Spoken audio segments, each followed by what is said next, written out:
Allah tidak punya kepentingan dengan ibadah kita.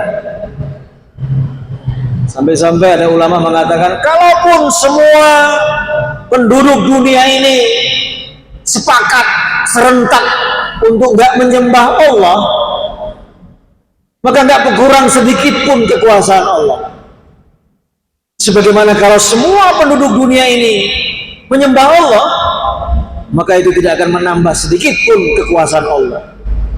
Allah itu Al-Qayyum, berdiri sendiri, tidak butuh apapun. Maka harus dipahami, sesungguhnya ibadah yang kita lakukan ini bukan untuk kepentingan Allah, tapi untuk kepentingan diri kita sendiri atau manusia itu sendiri. Satu. Jadi kalau kata Nabi, dosamu mau diampuni, tunaikan Ramadan dengan penuh keimanan. Jadi ihtisab yang kedua.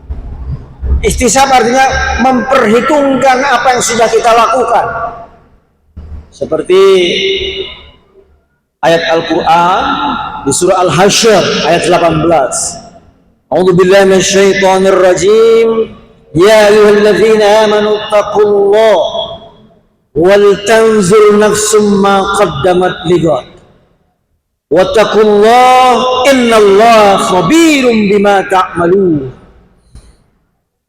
Wahai orang-orang yang beriman, bertakwalah kepada Allah dan hendaklah, di sini inti tausiah tarawih saya, dan hendaklah setiap diri memperhatikan, memeriksa apa saja yang sudah dikerjakan untuk hari esok.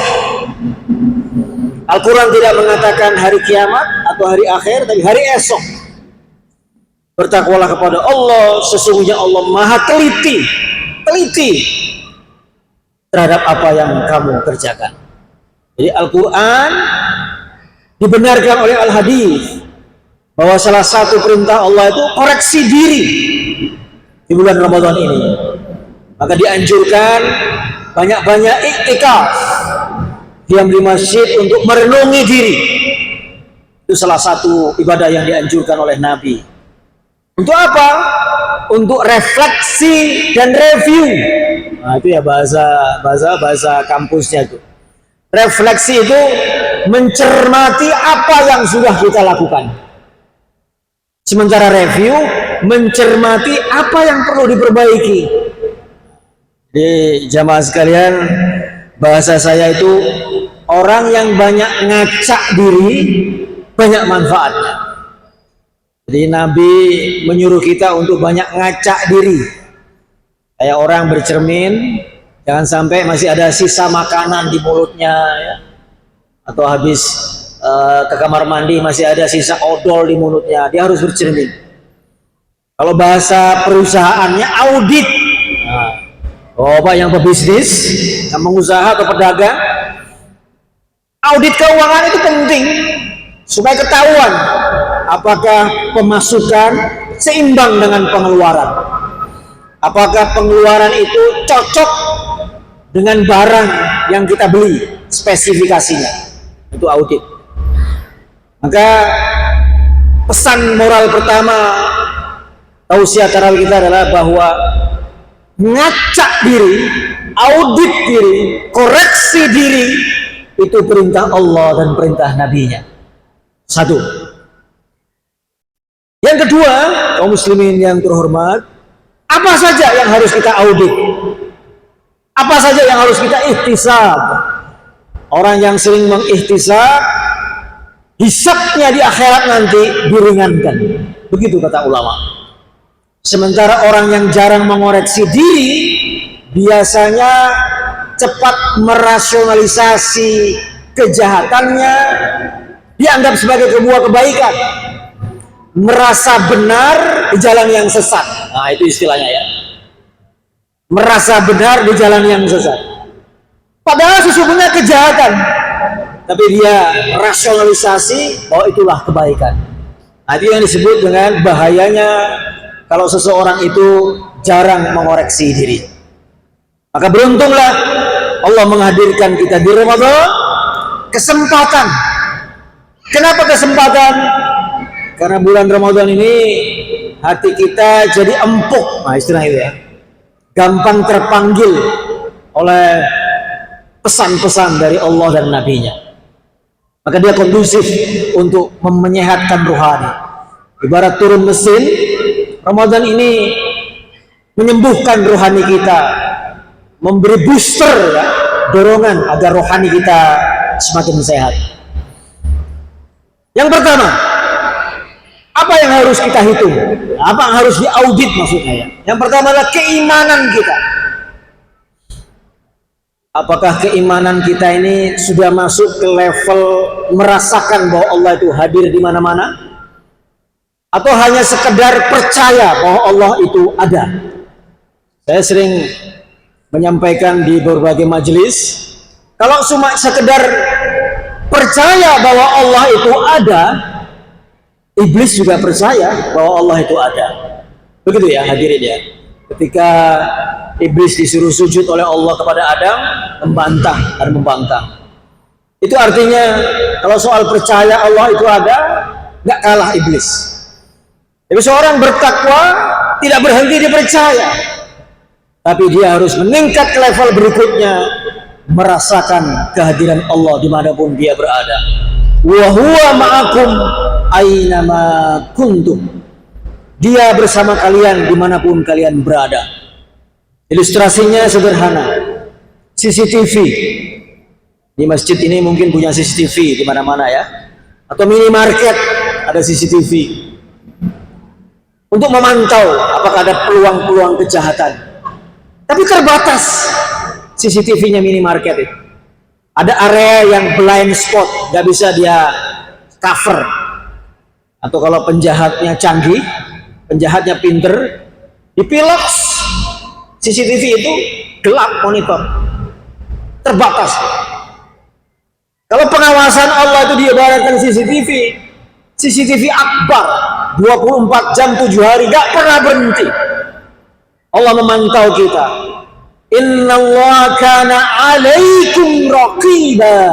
Kata Allah di surah An-Nisa ayat 40. Sesungguhnya Allah menjaga dan selalu mengawasimu. Ini nomor satu, Bapak Ibu sekalian, yang perlu kita koreksi diri adalah keimanan kita. Apakah sudah sampai pada level mempertimbangkan kehadiran Allah ketika kita beraktivitas? Satu. Yang kedua, apa yang harus dikoreksi? Kaum muslimin yang terhormat, apalagi di Ramadan ini, adalah ibadah kita. Harus kita audit. Kenapa dia audit? Karena sifat manusia itu cepat puas diri kan ya. Cepat bangga diri. Kadang-kadang kita rutin seolah-olah sudah nyaman. Padahal perlu kita audit. Perlu kita cek.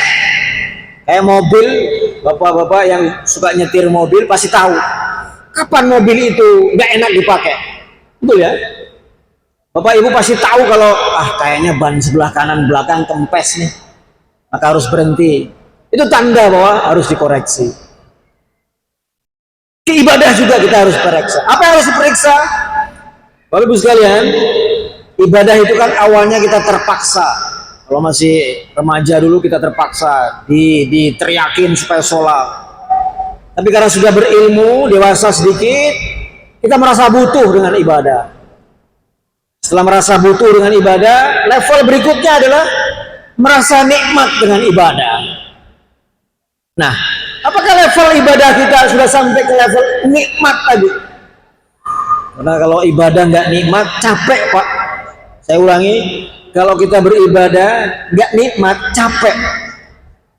Tapi kalau ibadah itu nikmat, berapa rakaat pun, berapa ayat pun, berapa berat pun ibadah pasti akan dilakonin ya, atau diladenin. Sambil bertanya, apakah ibadah yang saya kerjakan berbuah akhlakul karimah? Itu penting. Saya ulangi Bapak Ibu sekalian. Ciri ibadah yang nikmat dan sukses adalah ibadah yang berbuah akhlakul karimah. Kalau ibadah yang kita lakukan, sholat, tarawih, haji, umrah, infak, silaturahim, tidak berbuah akhlakul karimah, berbudi pekerti yang agung, moral tinggi, maka ibadah kita sia-sia. Kata Allah, "Wa man a'rada an dzikri fa inna lahu ma'isyatan dhanka." Barang siapa yang berpaling dari peringatanku, maka aku akan sempitkan kehidupannya.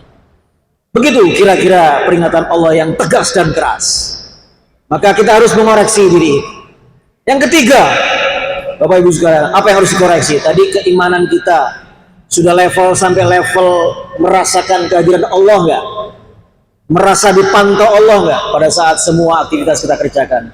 Yang kedua, apakah ibadah kita sudah melahirkan, sudah berbuah akhlakul karimah? Apa saja akhlakul karimah yang di dalam Al-Quran disebutkan?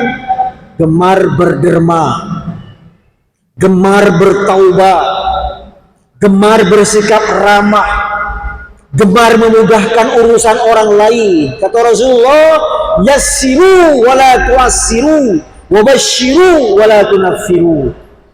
Permudahlah urusan orang lain, jangan bersulit.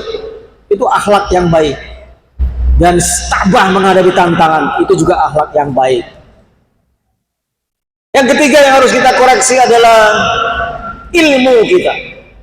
Kita harus review, apakah ilmu kita bertambah dari hari pertama, hari kedua Ramadan ini. Kan banyak pengajian nih, banyak tausiah atau banyak tausiah di medsos misalnya. Harusnya ilmu kita bertambah. Ambil bertanya juga, apakah ilmu yang saya teguk itu menghasilkan akhlakul karimah? Kata Rasulullah, wa khuliqin nas bi khuluqin hasan. Pergaulilah manusia dengan akhlak yang baik. Kenapa? Satu-satunya yang membuat amal kita diterima karena akhlakul karimah tadi. Akhirnya, terakhir, jamaah sholat tarawih yang terhormat, yang harus dikoreksi adalah dosa-dosa kita. Baik yang besar, yang kecil, yang sengaja, maupun yang kita teledor khilaf, itu juga harus kita segera bertaubat.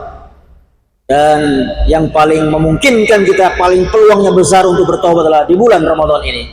Maka di ayat yang saya sebutkan tadi disebut hari esok, itu artinya jangan tunda untuk bertaubat. Sekarang saatnya. Kalau mau minta maaf sama orang lain, jangan tunggu lebaran. Minta maaf segera mungkin. Kalau dosa kepada Allah, bertaubat, pasti Allah terima.